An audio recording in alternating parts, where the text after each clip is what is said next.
The three lectures that I have been honored and privileged to be asked to deliver here in Cambridge as part of the Humanitas lectures, I have to tell you, have been conceived and are interrelated, conceived as a whole, and I hope at least some of you will both be able to come to all three as they make a whole and be willing after the first to come to the next two. I trust you will find the broad frame of reference that I've chosen for these talks to be useful. I, for one, find that being able to draw on a very large canvas of visual experience is enormously rewarding and beneficial. So it is that as in an encyclopedic museum, which has been my context for a great many years, I will draw a great many of my examples over the next sessions over 5,000 years of recorded history around the globe. The first lecture discusses works of art in the context essentially of museums, and the last two will look at works of art primarily outside of museums, often long before they have entered museums, and they will display, I think you'll find, a surprisingly high level of trauma, the trauma undergone by works of art over their existence. The trauma is not part of the first lecture, the trauma will be part of the next two. I should add that these talks may be somewhat unconventional for those accustomed to taking courses in art history, as in not any of the three will I deliver a full exegesis of any particular theme or any individual work of art. I hope that the aggregate of all of the case studies that I've chosen, it's the methodology that I will use to illustrate the multiple lives of the work of art, will be the original context in which a number of things that you may already know may be brought together. We will not look at works of art as sources of data for academic speculation, but we will look at them as objects that are primary sources of evidence about themselves, objects with histories and meanings that are tied to their physicality and to all that this implies. Since, as we will observe, works of art are ineluctably on an entropic path, I'm afraid, of degeneration, perhaps ultimately of disappearance. And along that path are any number of deviations and alterations of not inconsiderable interest. And that is because the events in the lives of works of art alter our perceptions of them, and often quite materially. Some of these events are cataclysmic, others more subtle, perhaps not terribly photogenic, as you'll find out. Still, most amount to real traumas suffered by the artworks, which are surprisingly vulnerable in the operating room of time, of nature, of man, because works of art do not stand apart from life. From the moment they leave the artist's studio, they are thrust upon the physical reality of history. Many of my examples, as you'll see, are well known. It is the context, as I said, in which I'll discuss them that I hope is new. And also, since the events in the life of an object tend to occur fitfully, episodically, it is important to learn to recognize them, both as a curator and an art historian. I should also, the two, by the way, cohabit in the same individual very well. I should also add that while some of my examples may seem merely anecdotal, even incidental at times, it is my belief that they are consequential. Even the review of the ownership history of a work of art, an aspect that particularly interests curators, can be quite meaningful, as we will see. So a curator is likely to take a deep interest in the back of a panel by the late Renaissance painter Fra Bartolomeo, as it reveals through its seals some of its early owners, and thus tells us a lot about the different, on the lower left, about the different contexts which may, in many instances, affect the actual condition of the work of art. The collector's mark on the Parmigianino drawing, which is at the top of the screen, is that of Sir Joshua Reynolds, and while such marks do not guarantee the accuracy of the attribution, when they belong to a major and astute collector, which he was, they tend to be a reliable indication of a high level of quality. And the same applies to colophons, the seals stamped on a Chinese painting, as in this Northern Sung example of the 11th century. And since we can never quite escape the market, and occasionally even its dark side, the wise curator will always verify the authenticity of both the mark and the colophon, as these are very often faked. I'm aware the screen is blank. Before getting to my case studies, I want to comment on the often repeated statement that we should look at a work of art on its own terms, suggesting that we can somehow place ourselves in the work of art's milieu and into the frame of mind of that particular time. When I say that this is really not possible, I am hardly saying something new. Yet it needs to be said, as the interpretation of art must take into account, and my talks will aim to illustrate this, that neither the work of art nor we, the viewers, are the same today as when the work of art was created and first seen. As Michael Baxendall put it in his Language of Art History, and I quote him, "It is clearly true that we cannot fully reconstruct and interiorize the habits of thought and language of a past culture, as we simply cannot shed our own cultural habits and values." And of course he's right, the accumulated baggage of centuries cannot but get in our way. On the other hand, and equally important of course, is that we still must strive to interpret and penetrate the past on its own terms, however much we may be imputing or inferring them. We simply need to accept the imperfection of the exercise. What I unfortunately cannot do in a classroom format is what we must all do when looking at art, and that is to afford it the element of time. The attentive and prolonged looking we so seldom devote to art, in part because of our ability to take in the whole literally at the blink of an eye. That is a physiological reality. And yet, oddly enough, like music or theatre, which clearly are sequentially experienced, the visual arts are actually not so very different. If we spend a good deal of time in front of a work of art, we are in effect enacting a sequence in time. More pertinent still is the sequential gaze, or the equivalent thereof, that we end up giving art through repeated viewings. Here are two details of a large painting by Peter Bruegel the Elder. It's The Way to Calvary in the Kunsthistorisches Museum, and it dates from 1564.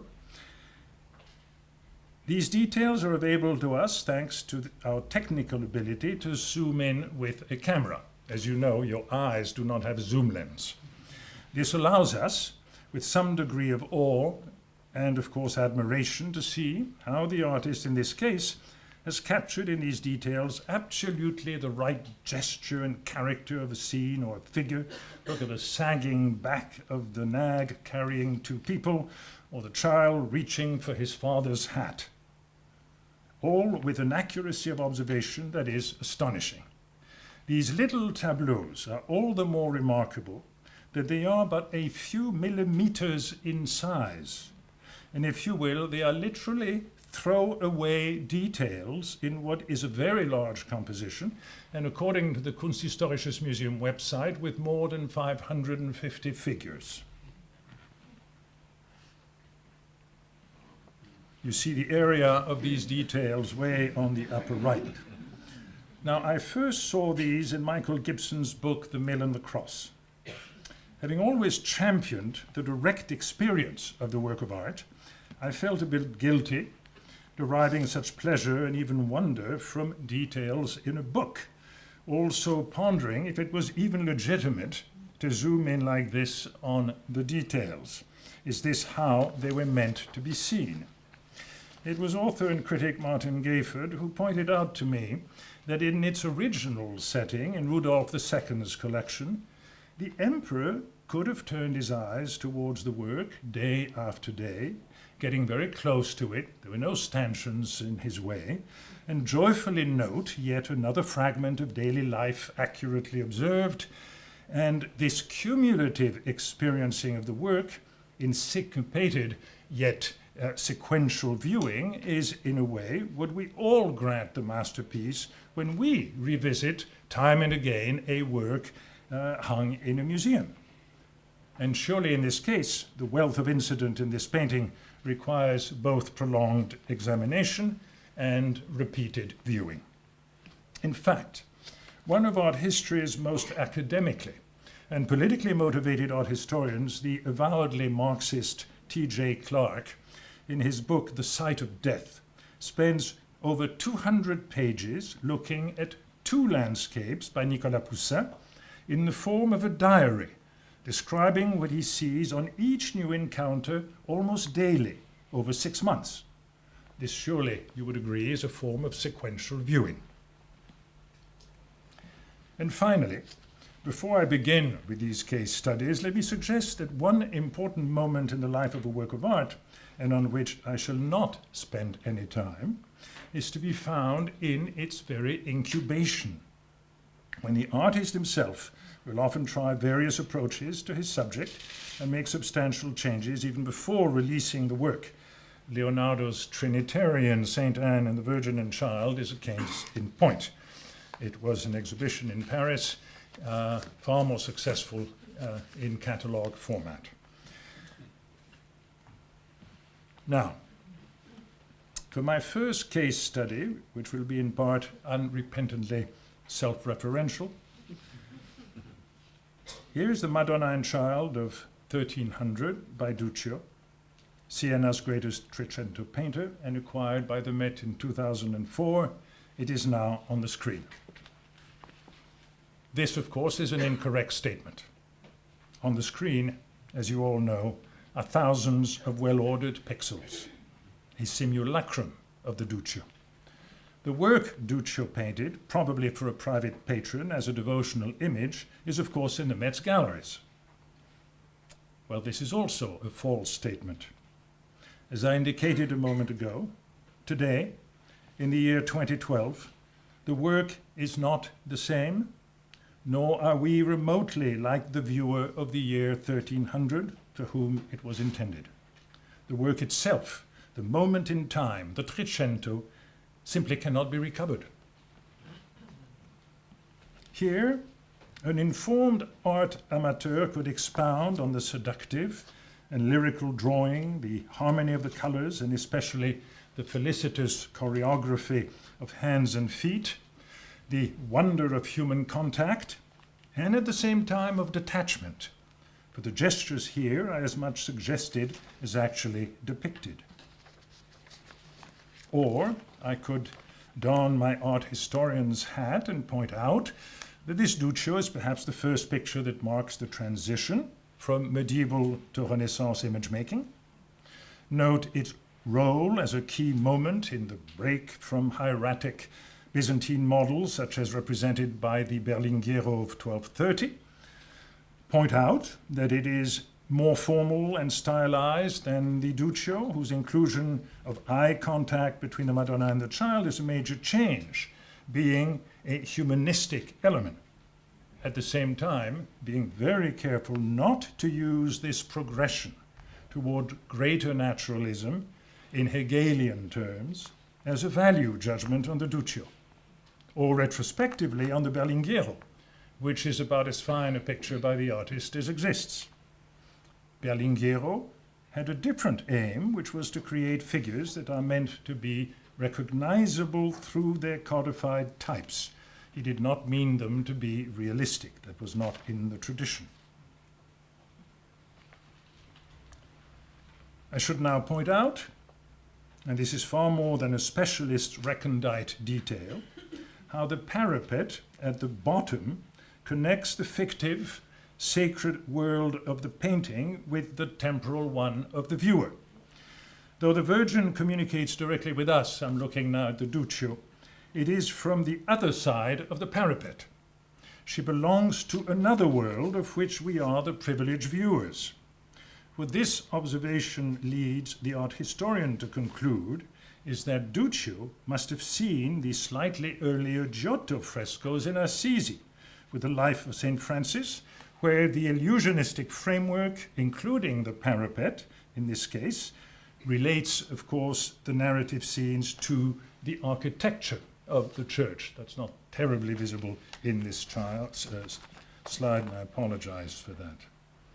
Now I come to the image on the invitation, not because I'm narcissistic, but it does make the key point of these lectures, that in addition to the academic and art appreciative passages of which I have just delivered myself, we as curators at least need to be concerned, and I've used the word before, with the physicality of the work. The idea then is that the Duccio is an object. It's an object that can be held in the hand, that it has weight, thickness, and so no longer bound by the image alone. I can now focus on the deep burn marks at the bottom of the frame, obviously made by voting candles, confirming that this was indeed a devotional picture. Just a few additional details. The picture is in impeccable condition, a rare thing when it comes to early Trecento gold ground pictures, works that have suffered greatly over time, mostly, I'm afraid, at the hand of restorers. And if you are a student of Italian art, just think of the case of the Jarvis collection at Yale, where most of the pictures, outstanding early Renaissance works, are now a near total ruin. We were also able to conclude that this was not an incomplete work, such as the wing of a diptych. There are no hinge marks. There is a hole at the top indicating that the picture was hung from a hook. Also, that the red coating we see, I don't know, did you see it? On the sides of the panel allow us to draw very accurate conclusions about the panel itself. Now, because I am examining a picture that is for sale, handling it, turning it around in my hands, passing my hands on its edges with a quasi-libidinal charge, and doing so along with brilliant curator Keith Christensen, I gained the necessary assurance for my decision to recommend it for purchase at the then colossal price of £30 million. We are in 2004. This is before the Klimt and Munch and Warhol era.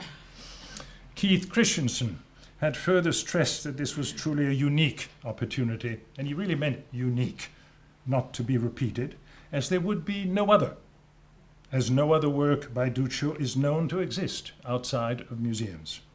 In addition, this was not just another Duccio, but a truly exceptional work, not a fragment of a larger composition, as are the predella panels from the Maestà in Siena that are now dispersed among various museums around the world. But it is an independent work. I will continue to remind you of things are objects. They don't necessarily always hang vertically on walls for you to see. An independent work that was highly praised when first seen at the Great Sienese Art Exhibition of 1904, praised by Frederick Mason Perkins, the outstanding scholar of Italian painting of the time, and by Mary Logan, also an art historian and, incidentally, Berenson's wife, who deemed it the single finest work of art in that huge exhibition. Now here too, an important psychological factor enters the equation, and it should not be underestimated, and it is that of curator-acquisitor experiencing what I earlier called the libidinal charge. I could also call it concupiscence, albeit on a higher order, and it was augmented in this case by a very keen sense of competition, as we knew that the Louvre curators had come several times to examine the work. The Louvre, with its outstanding collection of Italian painting, is still and may forever be lacking a Duccio. Now, all of these elements strengthened my conviction that the Met simply had to have the painting, and after several calls to trustees, we made an offer, and the picture is now at the Met. After the acquisition, we removed the cradle, as you see here, revealing the actual reverse of the picture. And for once, it had not been planed down, as is often the case. It still also showed the burn marks right through the frame itself. So we do have, as I said before, a devotional panel made for an unknown patron in Siena around 1300, whose identity remains still unknown. It must have remained in his family collection a very long time, as the work has not been tampered with, as happens when there is a succession of owners. In this case, the first owner to which we can trace the work is Count Grigori Stroganov at the end of the 19th century, who had it in his palace in Rome, and he was the lender to the 1904 exhibition. And at his death, it was bought by the Belgian financier Adolphe Stoclet, whose house, it's called actually the Palais Stoclet in Brussels, is a masterpiece of the Wiener Werkstätte, designed by the movement's greatest designer architect, Joseph Hoffmann, with friezes by Gustav Klimt, and it took a few years to build, 1905 to 1911. The Duccio was installed as an objet de collection, as an integral part of the decoration, encased in the wall with a fixed frame designed by Hoffmann, therefore displayed with about as great a variance from its early Renaissance context as you could possibly have.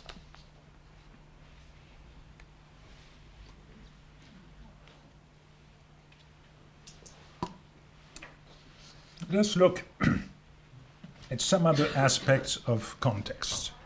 The classroom, where with the tools at our disposal we can show invaluable comparisons so that all aspects of a work of art, life as image, whether iconography or composition or whatever, may be discussed fruitfully and at some length. This is a context you're all very familiar with. A click or two on JSTOR or other image databases will yield this comparison, where Rubens's debt as well as departure from Titian can be discussed. As a curator, we might even be tempted to attempt to bring these works together for an exhibition. After all, Rubens clearly had seen the Titian, but here you have issues of scale, of weight, of the possibilities of loan or not, and most likely one would nix such a project.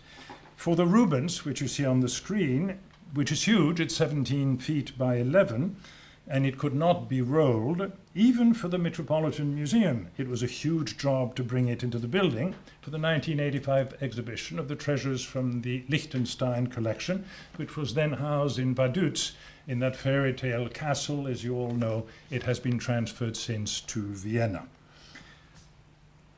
Now, Titian's Assunta,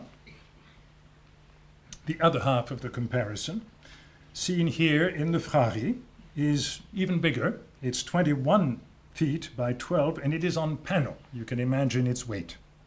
Unimaginable that the good friars would lend it, or that it would ever leave for whatever reason.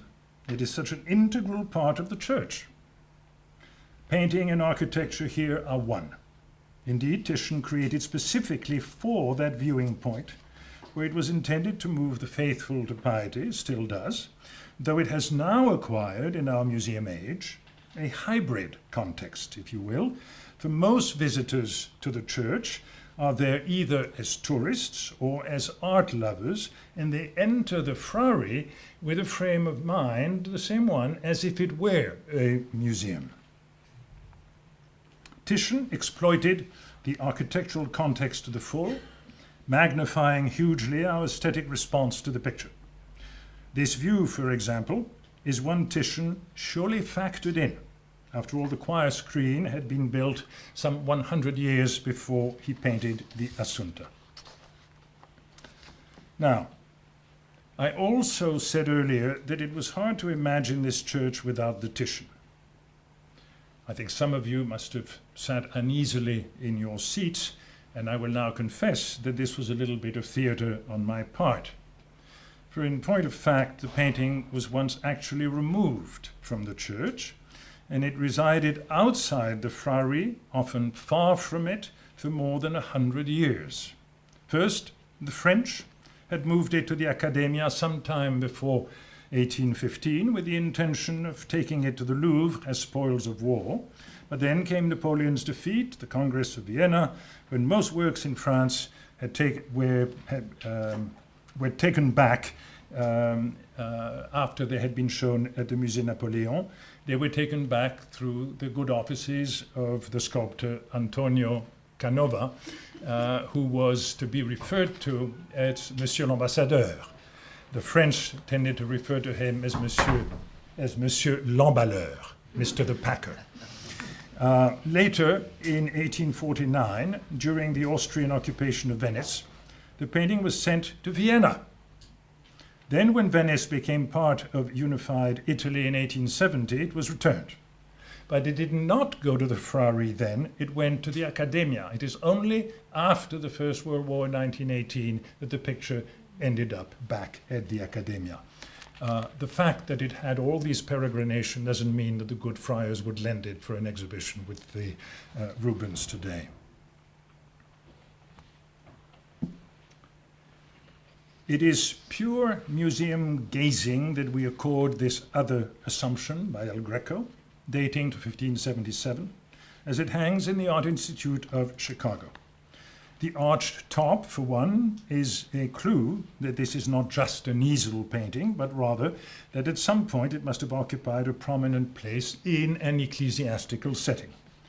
The museum age has now conferred on this work the status of a work of art, placing it as part of a narrative of 17th century Spanish painting. Worlds apart from 17th century Toledo and the way the work was viewed when it was an integral part of a great polyptych. It was in the church of the Cistercian convent of Santo Domingo el Antiguo, and it was surrounded by paintings of the life of Christ and the Virgin, and therefore it was there part of a narrative recounting the scriptures for the faithful. Incidentally, this is not a digital reconstruction. At some point, we think maybe in the 18th century, when the friars decided to sell the picture, they had a copy made. So this is a copy, an actual hand-painted oil painting of the Assumption. Clearly now, the work has been, to use that ugly word, aestheticized, as well as desacralized in our temples of art. And here you have a paradox that the anthropologist Alfred Gell described in Art History and Cultural Difference very well. I quote him, "We have neutralized our idols by reclassifying them as art, but we perform obeisances before them every bit as deep as those of the most committed idolater before his wooden gods." In another vein, one might even ask if reading on the label that it was an American painter, Marie Cassatt, who recommended the picture to the museum, somehow alters our response, providing a form of corroboration, an imprimatur for the work, if you will, by a distinguished artist. Further causing us to ponder, knowing Cassatt's work, what is it in the Greco that might especially have appealed to her? Such decontextualization need not be only of a religious nature, and there are many secular examples, such as Giovanni Battista Tiepolo's Battle of Vercelli in the Met, that once served to decorate the Ca' Dolfin, which is now, you see it's an auditorium, it's part of the University of Venice.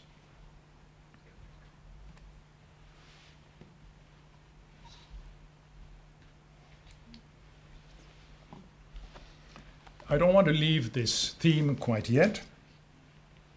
In 1505, Giovanni Bellini painted an altarpiece for the church of San Zakaria in Venice. This is not, of course, and on many grounds, the picture itself. First, because it is one of many protagonists in a photograph by Thomas Truth, from 1995. So the picture has become a work of art within a work of art, a wholly new and fascinating context about which with more time much could be said. Like the Titian Assunta, the painting was looted by Napoleon, but this time it did go to Paris, where it stayed for 20 years before being returned. That was in 1817. Everything is always after 1815. While in Paris, it was transferred from panel to canvas, as the panel was described as being in very poor state, rotten and worm-eaten, especially at the top. So to be fair, the looting may in this case have saved the picture for us. The picture, however, was damaged in the transfer process. In this case, this is not an inconsequential matter. The loss of the vault and the straight cut seriously impact the sense of physical architectonic space desired and achieved by Bellini. Bellini's use of light and perspective to convey that the Madonna and Child occupy space just beyond the walls of the church is now largely cancelled out. The cut across the dome at the top brings the eye forward to the picture plane, a little bit as you have in modernist painting. Also, the spatial illusion created by Bellini, where the architecture in the painting is actually connected to the church itself. If you look at the front column all the way to the left, that is part of the church. Bellini's behind is painted in trompe-l'œil. This effect is now largely compromised when the eye moves forward and sees the cut across the top of the picture. I don't want to overplay the issue, but it would be wrong not to be sensitive to so vital an element as spatial composition and not to sense the degree of injury done by the cut to the picture's overall impact.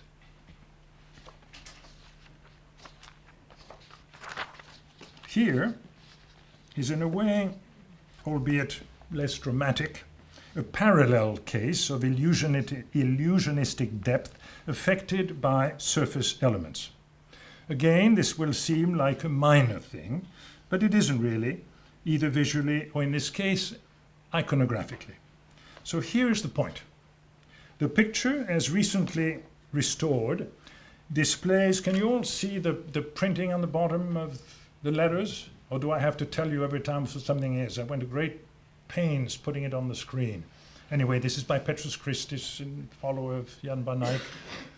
Because I see this is fairly high. I'm not sure that you can see that. Anyway, I was getting to the point.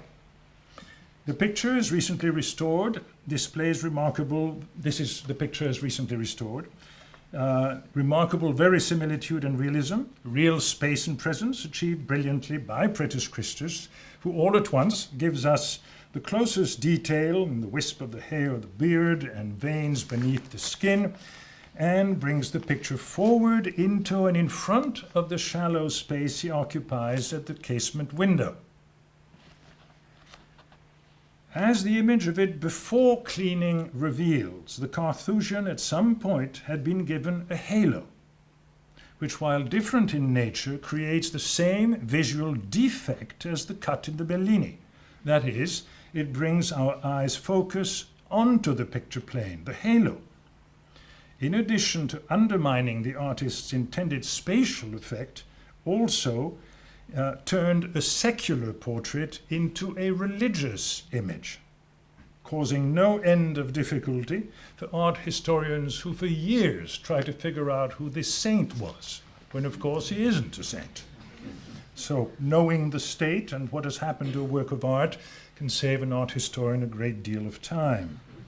Now, what exactly do I mean when I refer to modernism's concern for the picture plane? I think you all know, as it is a crucial element on the path of the art today. And I show you here a very recent work, one by David Sally, where he played with surface and depth to depict the spirits, that's the name of the picture, where he first established recession through the foreshortened boat and the mountains in the distance, and then made the spirits float directly onto the picture plane. In this instance, we have a deliberate toying with space by the artist.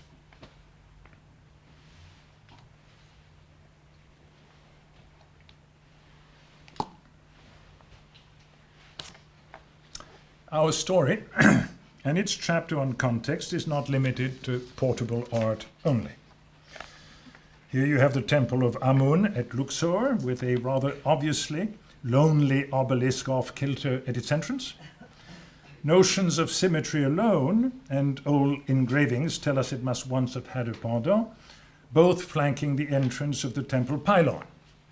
But in the 19th dynasty, around 1300 BC, in the time of Ramses II, everyone would have understood the obelisks as a homage to the god Ra.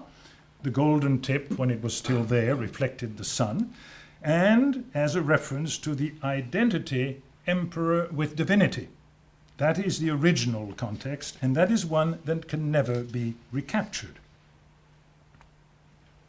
How radically different is Luxor's missing obelisk in the context of where it is today, the Place de la Concorde. A word on the square's own history. It dates from 1760 or the 1760s, from the time of Louis XV, Louis XV, and an equestrian statue of Louis XV was as its center. Several decades later, it was renamed Place de la Révolution. Hordes tore down the statue of Louis XV and replaced it with the guillotine that was to claim the heads of Louis XVI, Marie Antoinette, Danton, Robespierre, and so many others. It is on the site of the guillotine that in 1833 the pink granite monolith of Luxor, given to France by the Viceroy of Egypt, Mehemet Ali, was erected. The ancient shaft is decorated with hieroglyphs portraying the reigns of the pharaohs Ramses II and Ramses III. Gilded image that you see on the pedestal, sort of, portray the monumental task of transporting the monolith to Paris and erecting it in the square, and date, of course, from the 19th century. On the Place de la Concorde, the obelisk has no political or religious significance. It is essentially a decorative element, though one could see in it as well, even though it was a gift from Egypt, a symbol of European imperialism. As to meaning, I should mention that there were rumors a few years ago that the government of Jacques Chirac considered sending the obelisk back to Egypt.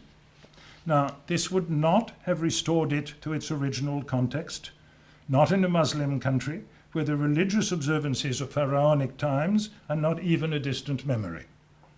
Back in Luxor, it would perhaps acquire a new symbolism, at best that of reconquest, and restore the architectural harmony of the pylon entrance. But even there, you'd have a big difference. The two obelisks have lived for more than 2,000 years in two very different climates, and both would look very mismatched because of their different conditions and the greater wear on one than the other. But not all displacements of obelisks were quite so benign in their significance. For example, the largest obelisk outside of Egypt, dating from the Middle Kingdom, about 1800 BC, was brought to Rome by the Emperor Caligula. It had been in Heliopolis in Egypt.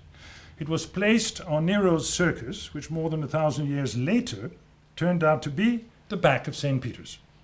So in 1585, it was moved by Pope Sixtus V with the help of architect Domenico Fontana to its current commanding position in the center of Bernini's hemicycle, where it has become both a major piece of civic punctuation and a monument to Christianity, thanks to the addition of a huge bronze cross at the top, and with a new inscription on the base that reads, "The thing that was pagan is now the emblem of Christianity."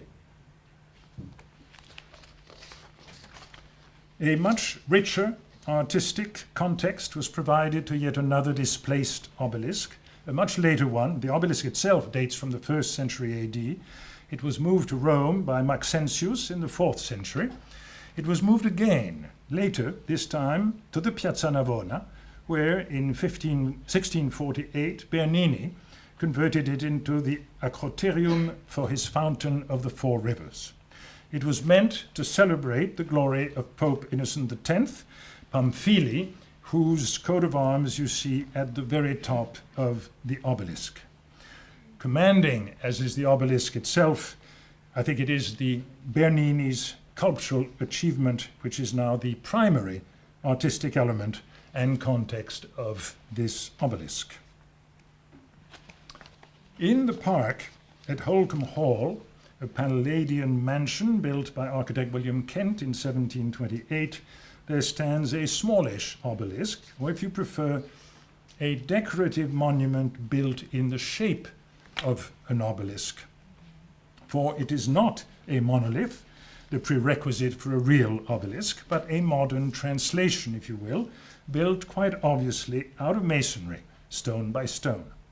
The awe one feels at the engineering feat of the Egyptians and of their raptors, as well as in the case of Rome and Paris, is simply not there.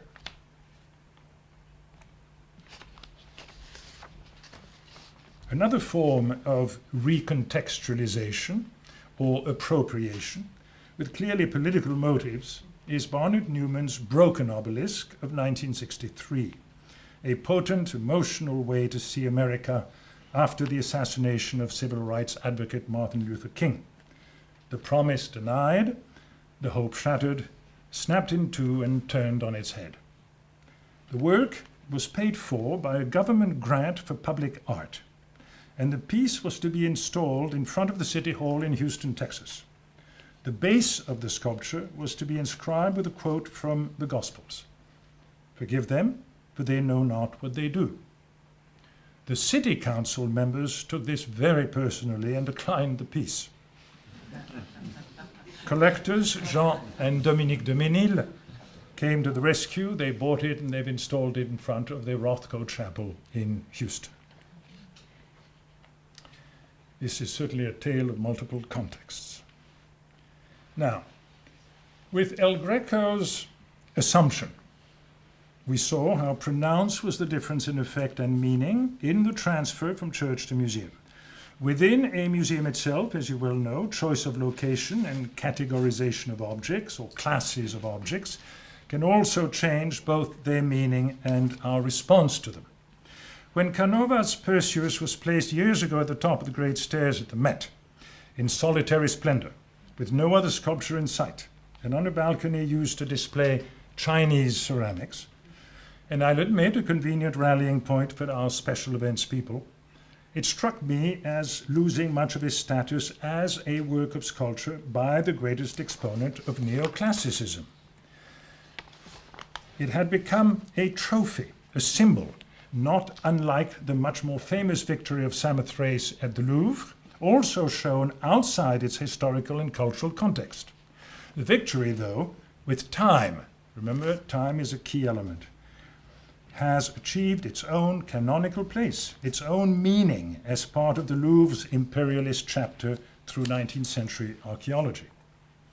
As to the Canova, I had it moved, and in my view, here in its new setting, it has acquired a new and more correct status as a work of European art, especially as the two life-size sculptures across it are also works by Canova. Now, the setting may not be quite what the artist would have chosen against the red brick facade of the Met in 1880, but at least it is shown with other sculpture from the period. To my mind, a more extreme case of art historical and cultural decontextualization is provided by the new installation of the bust of Nefertiti in Berlin's Neues Museum. Not only is it without a single other work of Egyptian art, but it is placed and lit as you would a jewel, a treasure, whereas the sculpture's real purpose seemed rather more modest.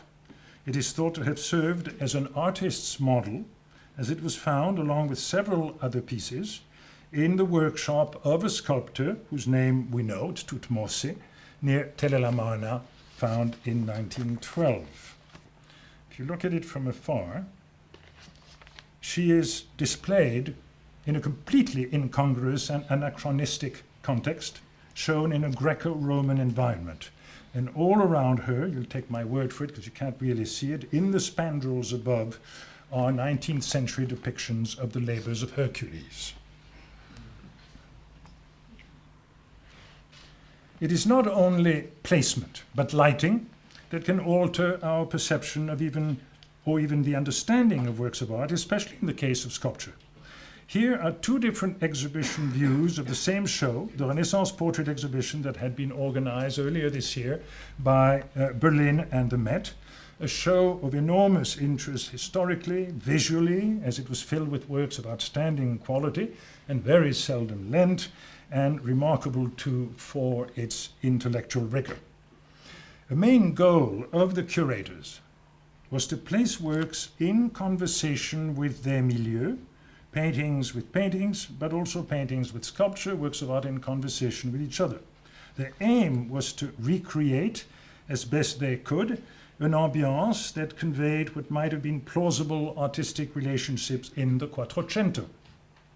The two installations could not be more different, and to my eye, it seems to me Berlin's choice of treasure-like approach through darkened galleries and strong spotlights served to isolate the works rather than to bring them together, have them speak to each other, thus undercutting a major premise of the show. It may have put a premium on the public's focusing on each with greater concentration, but in addition to separating rather than unifying the works, which advanced installation doesn't do with ambient lighting, it also created an environment completely alien to the kind of ambient light that an electricity-free 15th century Italy would simply not have had. We need, I think, to leave Europe for a little while.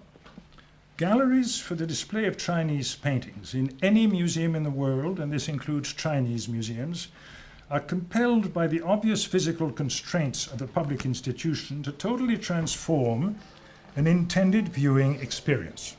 Here you have presented before you very long scrolls. They're 14 meters in width. They're by the painter Wan Hui, recording the Kangxi Emperor Chenglung's inspection tour through southern China. The year is 1698. The whole kinetic, time-lapse experience of reading a Chinese scroll is lost here, as it is frozen in one of its parts, in this case, much less than 10% of the width.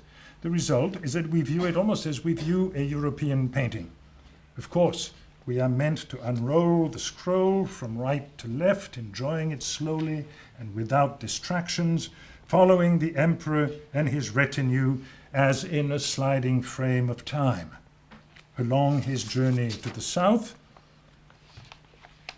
And here are but a few of the vistas that little by little, with great care, we would see, we would enjoy these myriad details along the way, just as we would the details in the Bruegel's Way of the Cross, do it so at length and repeatedly. The scroll, of course, invites, by its very nature, just such a prolonged and sequential viewing and a cumulative experience. In fact, I would say that this is one instance in which installing a monitor nearby with a video showing the unrolling of the scroll would be a legitimate use of technology in the galleries. At the time, some 20 years ago, we did a film with David Hockney where he is talking about this particular scroll and unrolling it. I think the Met actually could put fragments of that film right next to the work.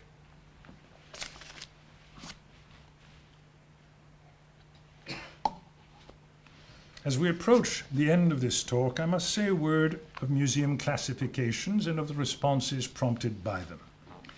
The Kunstkammer of old made the distinction between naturalia, specimens of nature, and artificialia, works made by man, though they showed both together.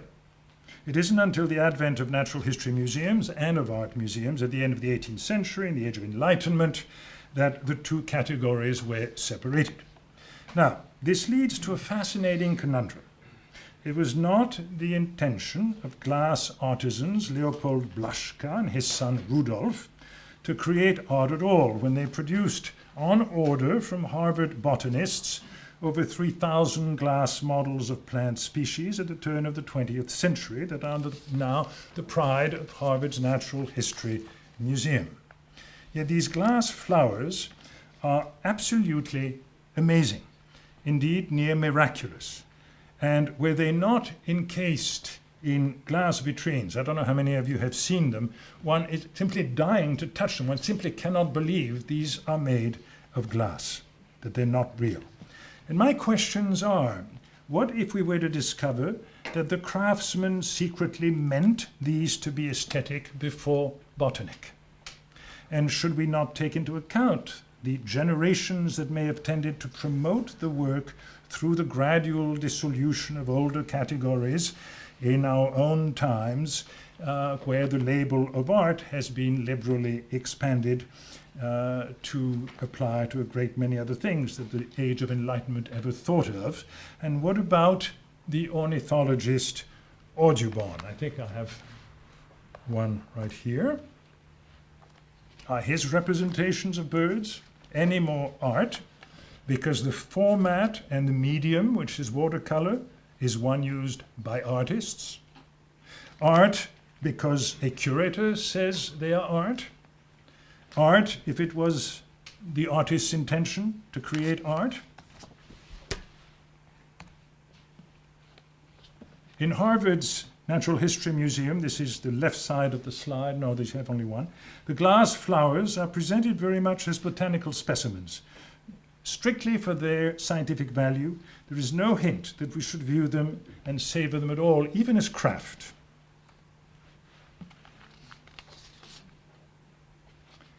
If I show these, it is that recently, in June of 2009, the director of Berlin's National Gallery, Bill Kitchen, thinking about extending the range of art being presented in his museum, said that he wanted to borrow some of the insect models by one Alfred Keller, done in the 1930s for the Museum of Natural History in Berlin, very much like the glass flowers at Harvard, because, Kitchen said, he considered them to be art.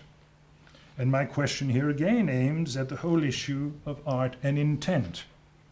Is it the maker of the model insects who created art, although he may have had no such intent, but to create scientifically accurate models? Or does it become art because the director of the museum said that these models are art? Again, must it be the artist who so declares, as was the case with Duchamp and his urinal? I am not going to give you a soundbite answer to this. It is a hugely complex issue.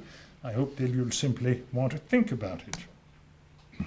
Now, this bunch of glass flowers, quite a bit larger than the flowers themselves, is not one of the displays in the Harvard Natural History Museum. It is, of course, the work of Jeff Koons. And it is art because it is the work of an artist, and because where it ends up is either in a private collection or in an art museum.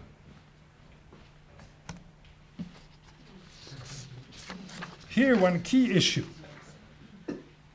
is that of intentionality, as it is also in the case brought forth by curator Susan Vogel, that I'm about to show you in her exhibition Art Artifact, held in 1988 at New York Center for African Art, where intentionality took on also a cultural dimension. The exhibition featured a hunting net from Zaire, displayed on a pedestal as would be any art object, and in contiguity with a number of works of African art as well as of contemporary art. As Vogel's label and catalogue text emphasized, this was an artifact that bore a completely spurious, I'm quoting her, completely spurious resemblance to a work of modern art. No one concerned, least of all the Zande, that's the tribe that made it, would have mistaken this tool for an art object. To them, of course, the net's meaning is integral to its purpose, which is only achieved when it is unfurled and used for the pursuit of game. We must not underestimate the degree to which our experience of art and our identification of art in a museum are conditioned by what is included and by the way it is installed. We have now seen a number of ways in which context can affect the meaning of works of art and our consequent response. Most of these changes in context were extrinsic to the creative process. There are many instances and many different ways in which an artist can manipulate our response in unexpected ways. In this example, and I had to choose only one, the artist played on our expectations through choice of medium. This is not yet the work of that artist. This you'll find probably a slightly offbeat example, but why not? On the screen, what you have is an example of découpage, paper cutouts associated with the idle hours of proper young ladies. This is a Biedermeier period scene of an idyllic bourgeois life, just the sort of thing one associates with découpage. So one is a little bit surprised when a contemporary politically inclined artist such as Kara Walker creates a mural for MoMA covering an entire wall with découpage. Here, and I've observed this is my photograph in fact, visitors are lulled into seeing the mural as a modern use of the medium for an outdoor narrative, and they either walk about and, or in this case, sit on a bench. So, zooming in on this detail is as doubly startling as it is unexpected from so proper a medium, a very deliberate thing on the part of the artist. At this point, I must change gears completely and go in a totally different direction if I'm going to do justice at least to my theme. And that is to evoke the archaeological context.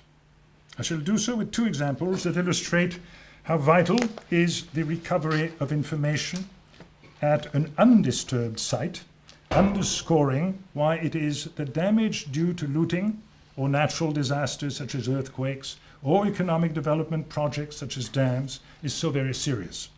The loss of the archaeological record that so reduces speculation about the past is simply not retrievable. The multiple layers and strata at sites are not, of course, events in the life of a single object. They are a palimpsest of many periods within one or several cultures over often a considerable span of time. Though an archaeological context is only the last in the life of an object, much can be learned about that life as we shall see. Let me take just a couple of examples. If any of these yakshis, Indian divinities of feminine beauty and fertility dating from the 1st century AD, were on the market, you would naturally wonder how recently they had been taken out of Afghanistan or possibly West India. This is where these things were made. As it turns out, it is only because the one in the middle, or rather the one on the right, was found as part of an archaeological excavation that we know the facts of its life before discovery. For the statuette was not found anywhere near its place of manufacture, but thousands of miles away in a modest dwelling in Pompeii. Its providential discovery there helps confirm how active was trade between the Western Mediterranean and the East. Trade that went, of course, both ways, and quite a number of Roman statuettes, such as this one of Serapis, were found notably in Begram in Afghanistan. Like the previous example, this one is most instructive of the complexity of determining origin and context, but this time the objects involved are among the most famous from antiquity. They are, I'll say what they are since you may not be able to read it, the stele of Naram Sin from 2200 BC and the code of Hammurabi from 1780 BC. The first was made to celebrate the victory of the Akkadians over the mountain people of western Iran, and the second is the first code of law ever promulgated. These two major documents of the 3rd millennium BC were made in Babylon, in present-day Iraq, In fact, sometime in the late 1980s, Iraq asked France to return them. However, it is not clear that were the French to have sent these objects somewhere, that place should be Iraq. This is because French archaeologists unearthed these stones nowhere near Babylon, but some 300 miles to the east in Susa, in Iran, where they had been taken as war booty in the 12th century BC by invading Elamite armies. So it is in Iran that these monuments have been buried for more than 3,000 years. So what is their original, or at least most relevant context?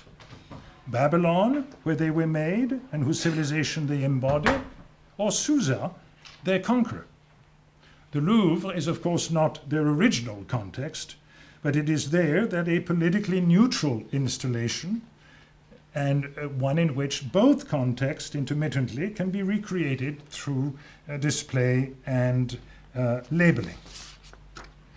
And now, to conclude, since we are looking at very old things, and always with the thought of interpretation, understanding, and response in mind, let me end on one important aspect of old things. This ordinary broken piece of crockery comes from 6th century BC Cyprus, and it is on view in an art museum. The reason for this lies in what seems to be a universal human response to works of great age. They fascinate us. They bring us closer to lost civilizations. They are tangible vestiges of history. Age has conferred on such works a level of interest for us that has been brilliantly analyzed by Aloysius Riegel, the leader of the Vienna School of Formalist Art History around 1900, where he discusses the modern cult of monuments and distinguishes between historical value and age value, Denkmalswert and Alterswert. In the latter case, age, which covers this ceramic, we value the old for the sake of its age, for the alterations that nature and time have inflicted on a man-made object, introducing a sense of distance and thus making us conscious of our own remote relation to the object, even empathizing with the user of the crockery. Alterswert again, or is it Denkmalswert? At first glance, though the craftsmanship is very fine, this architectural fragment would appear to fall in that category of simply age value. And in this case, we appreciate the carving, both for its age and for the high craftsmanship. And we are impressed at the realization that this is but one individually carved element in what probably was a very long frieze. However, a glance at the label completely changes our response to the object. For we read that it came from the Erectium, one of the great monuments on the Acropolis. And so the object that only triggered an age value or Alterswert response, with its new association with the monument, now generates Denkmalswert response as its history, its initial and significant moment in the past, is what is now before our eyes as belonging to the present with enormous affective powers. It is this magical foreshortening of history that for so many is the great attraction of museums. In my next two lectures, this sliding frame of time in which we continually find ourselves will be the recurrent or undercurrent theme as we follow works of art, as I said before, on paths often far more traumatic than what I was able to show today in the context of context. I thank you all very much.